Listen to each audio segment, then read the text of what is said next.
Have you ever just stared at a sentence totally confused about whether to use in, on, or at? Yeah, it's one of the biggest headaches in English for sure. But getting these tiny little words right, it's a huge step towards sounding like a native. And what if I told you there's a super simple secret rule to solve it once and for all? Let's dive in and figure this out together. Here it is, the big one. The classic question. Why do we say in the car, but on the bus? Are we seriously inside one and magically sitting on top of the other one? It makes absolutely no sense, right? Well, this little puzzle trips up pretty much everyone learning English. But today, today we're going to crack that code. Look, I get it. Prepositions of place can feel like this confusing maze, like a labyrinth with no way out. You learn one rule, and then bam, an exception just pops up out of nowhere. But trust me on this, it is not a labyrinth. It's actually a pyramid. And once you see it, you will never be able to unsee it. And boom, here it is, the magic triangle rule. Seriously, this is the key to unlocking everything. Just think of it like this. At the very, very top, the sharpest point, we have at for the most specific locations. Then in the middle, we've got on for surfaces and lines. And down at the bottom, the wide, stable base, that's in for all the big enclosed areas. Simple, right? Okay, let's break it down piece by piece. So let's start at the very top of our pyramid with the most precise preposition of them all, at. Think of this one as your tool for pinpoint accuracy. So the whole point of AT is, well, it's for a specific point. Imagine you're dropping a pin on Google Maps. That exact spot, that's AT. You'll use it for addresses, for specific meeting points, or for general places like work or school. Okay, let's see this thing in action. Waiting for someone? You're at the door. Meeting up with a friend? You're at the bus stop. And of course, the famous Sherlock Holmes? He lives at 221B Baker Street, a super specific address. Even Walter White from Breaking Bad is at home cooking. Well, you know what he's cooking. It also works for general locations, like when you just say you're at school or at work. All right, let's move down our triangle to the next level. Let's talk about on. The key word you need to remember here, it's surface. The whole idea with on is contact, physical contact. You use it when one thing is literally touching the surface of another. That could be a table, a wall, or even something like a line. Think a street or a road. If there's contact with a surface, you're probably going to need on. For example, Peppa Pig's breakfast is on the table. A picture hangs on the wall. All the cool shops are on Oxford Street. And when a band like Imagine Dragons performs, they are on stage.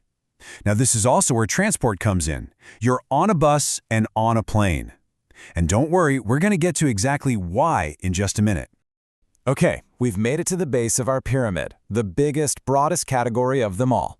Let's talk about being in something. So, in is all about being inside something that has clear borders or boundaries. Think of it as being contained. This could be a physical container like a box or a room with 4 walls, or even a much larger geographical area like a city or a country. If you're inside its limits, you are in. So, a surprise gift is in the box. You're studying in your room. Bluey is playing in the garden. You might live in Istanbul, which is, of course, in Turkey. And this brings us to a great example. Eminem is rapping in a car in the movie 8 Mile. He is literally inside a small enclosed space. Okay, you've got the triangle down. You've mastered the basics. Now let's level up and tackle the 2 areas that cause the most confusion for everybody. This is where you go from just knowing the rule to becoming a true preposition pro. All right, let's look at this critical distinction. When you say I am at school, what you really mean is you're talking about the institution, right? The activity of being a student.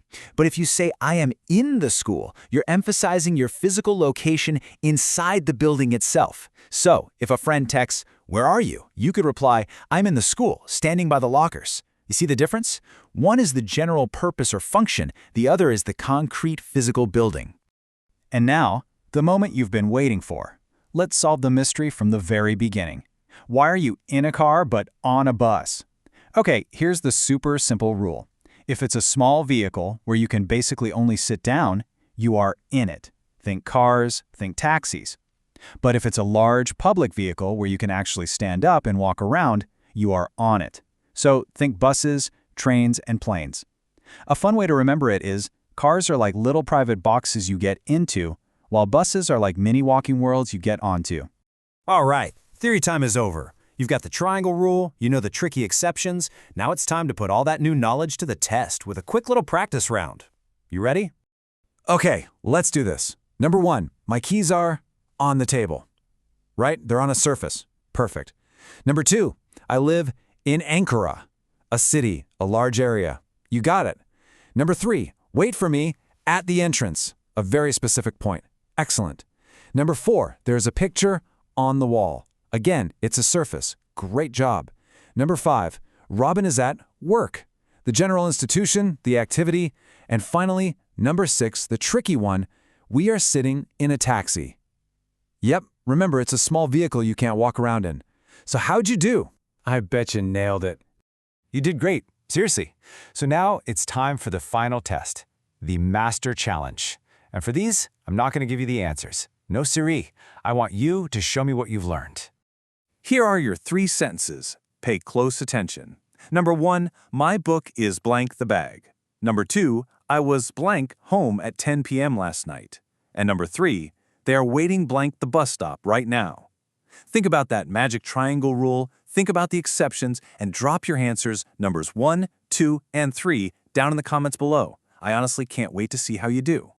And just like that, it's done. The preposition labyrinth is officially solved. No more guessing, no more feeling confused.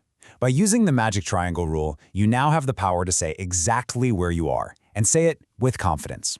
Thanks so much for joining me for this explainer, and I'll see you in the next one.